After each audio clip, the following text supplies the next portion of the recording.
L'exercice 1, exercice tout simple, et je vais en profiter pour vous expliquer deux trois choses.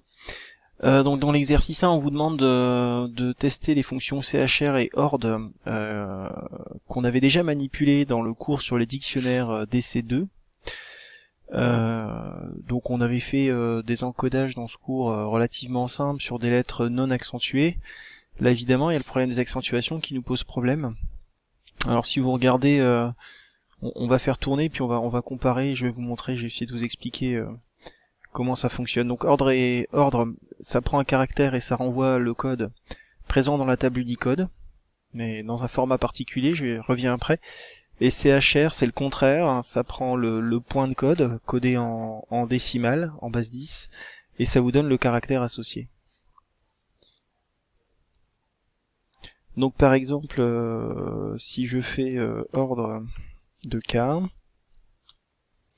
il va vous donner 107. Donc 107, ça correspond au codage décimal dans la table Unicode de K. Si je fais CHR 207, il devrait me dire K. C'est le cas. Bon, ça fonctionne. Donc a priori, ça marche. Qu'est-ce qui se passe si je lui demande... si je lui demande ordre de E, il va vous dire 233.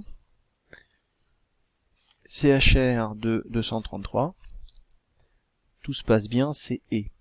Alors on s'arrête sur cet exo là, voilà, simplement je vous donne, par exemple là j'ai mis un nombre plus grand. Alors, donc on a un point de code qui est compatible avec Unicode, qui est exprimé en décimale. Alors il y a d'autres représentations, je voudrais regarder rapidement avec vous. Donc là j'utilise une table Unicode. Donc là c'est un point de code, donc on retrouve ici le codage en décimale.